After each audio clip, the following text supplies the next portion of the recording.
The Assembly will hear an address by His Excellency Leo Varadkar, Taoiseach of Ireland. I request protocol to escort His Excellency. I have great pleasure in welcoming His Excellency Leo Varadkar, Taoiseach of Ireland. I invite him to address the Assembly. Thank you very much, President of the General Assembly, distinguished heads of state and government, excellencies, delegates, Akarja, friends. 100 years ago, on Monday, the 10th of September 1923, a year after Ireland became independent, we were admitted to the League of Nations. It was an early signal of what would become our unwavering commitment to multilateralism. 100 years on, we are facing a moment of exceptional crisis. The threat of famine and food insecurity persists around the world. Increased conflict, insecurity, and violence affects the most vulnerable people on our planet. The devastating effect of climate change is contributing to increasing numbers of humanitarian crises, with record numbers of people in need of humanitarian assistance. We're experiencing deep gender inequality, with more than 130 million girls out of school, and less than 20% of the world's landowners are women. We've seen the stalling, and in some cases the reversal of progress towards the 17 Sustainable Development Goals that we collectively agreed to implement. The goals represent a high point for international cooperation and the promise of a world that we can securely pass on to the next generation. Ireland is deeply proud of the role that we've played. In 2015, with Kenya, we led the negotiations that created the SDGs. And this year, at the halfway point, we worked with Qatar to bring about the SDGs Summit's political declaration, the declaration that we unanimously approved in this hall on Monday. Presidents, delegates, it is beyond time for us to demonstrate that the SDGs are more than a set of aspirations. It is time for all of us to turn our collective commitments into reality. In July, we presented our second voluntary national review to the UN High-Level Political Forum, and 80% of our SDGs are fully achieved. In respect of our international contribution, I'm proud to confirm Ireland's commitment to provide at least $225 million annually in climate finance for developing countries by 2025. And this year alone, we'll spend $149 million on climate finance. Recalling our own Great Famine, our particular focus on food, agriculture, and nutrition will see almost $300 million for programs in these areas in 2023. We allocate over 90% of our country-specific humanitarian expenditure to the most severe crises. And we've increased our expenditure on global health by over 15% in the past 3 years. We are also consistently among the top 3 donors in the proportion of official development assistance allocated to promoting gender equality.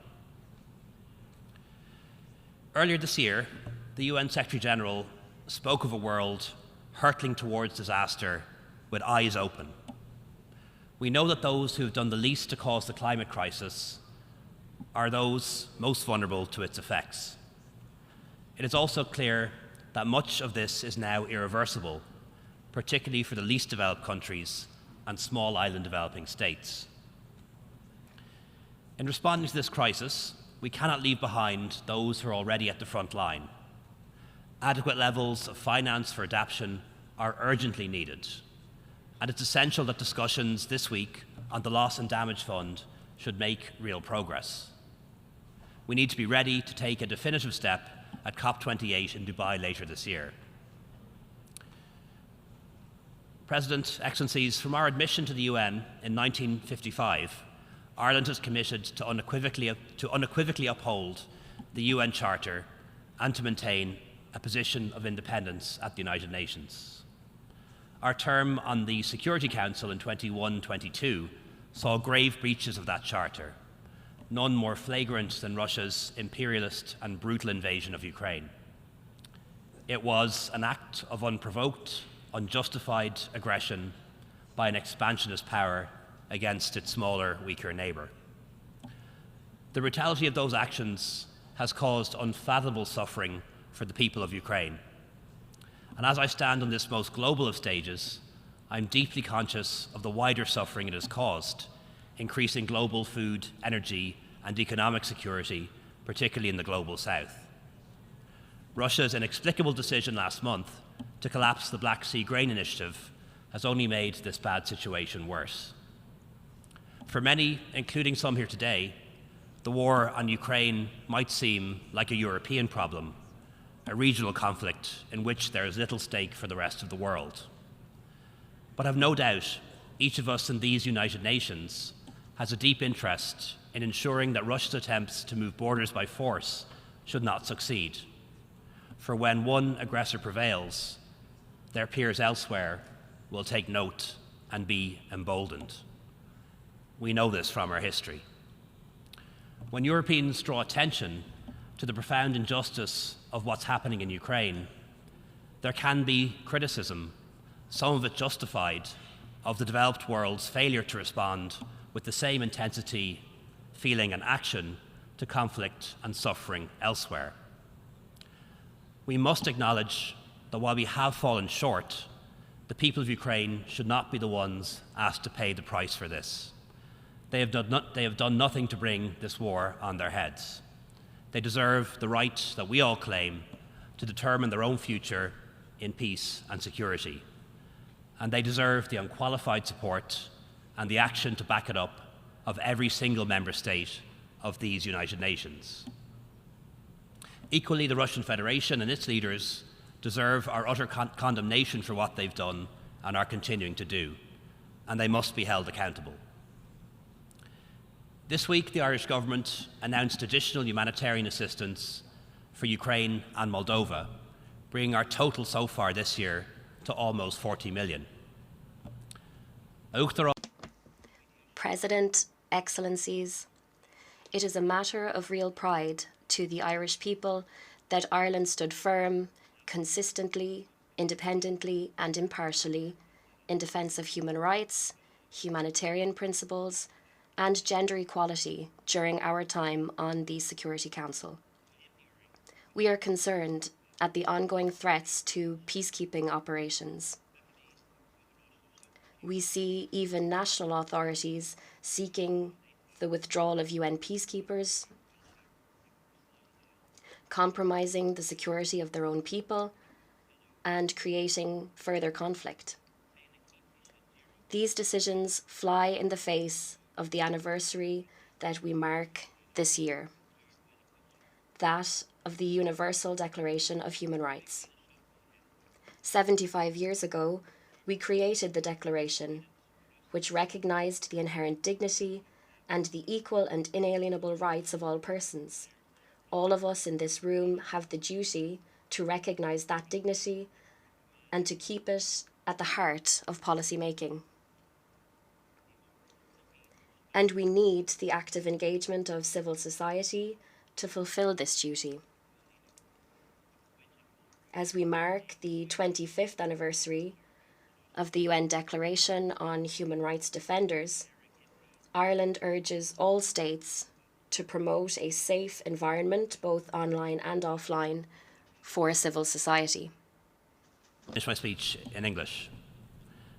President, Excellencies, among the many horrors of the situation in Ukraine has been the threat, and indeed multiple threats, to use nuclear weapons. Such threats are in themselves outrageous. Russia knows, as we all do, that their use would result in devastating humanitarian and environmental disaster. Ireland has long been committed to building a world free of nuclear threats, but we see a world in which their place in security doctrines is growing rather than diminishing. This must be reversed. The stark alternative is a new nuclear arms race. That must not pass. The devastation on innocent civilians of the use of explosive weapons in populated areas cannot continue to echo down generations. We must never witness that again. That's why Ireland led negotiations on a political declaration to respond to the humanitarian consequences arising from their use. We're pleased that 83 states have adopted that declaration in Dublin last year, and we urge all states here to join. President, Excellencies, delegates, as we look at today's world, there are sadly too many areas of conflict. But there are few in respect of which we in the international community have failed so recurrently as the Israeli-Palestinian conflict.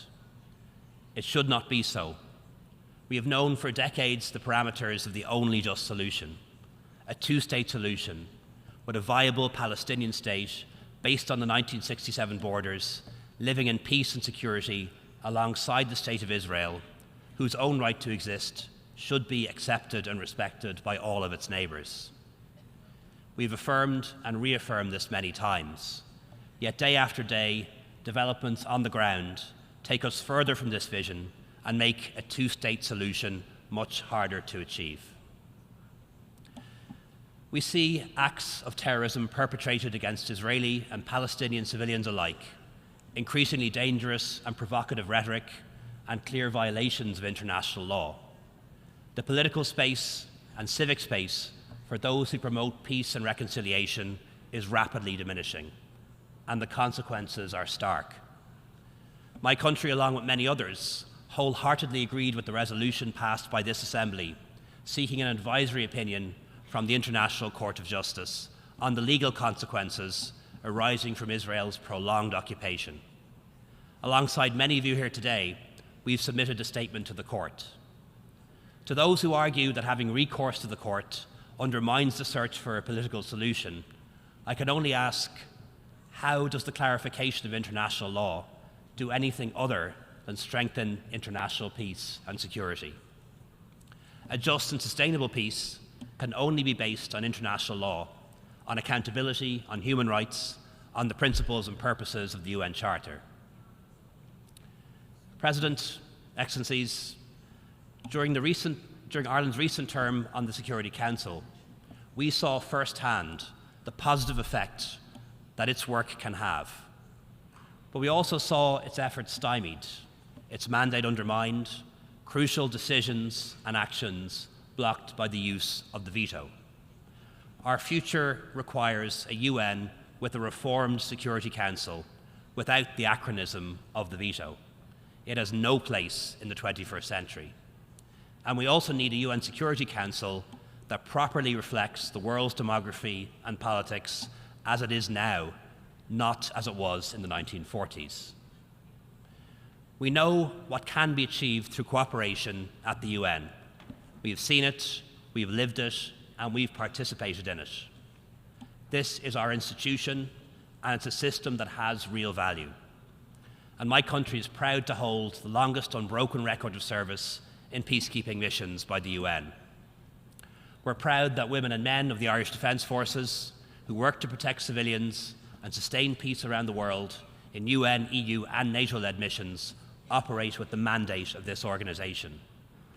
Some have paid the ultimate price. And we remember today, in particular, Private Sean Rooney, who was killed in Lebanon while serving with UNIFIL last December. We think too of his family and his comrades and all of the women and men who've lost their lives in the pursuit of peace.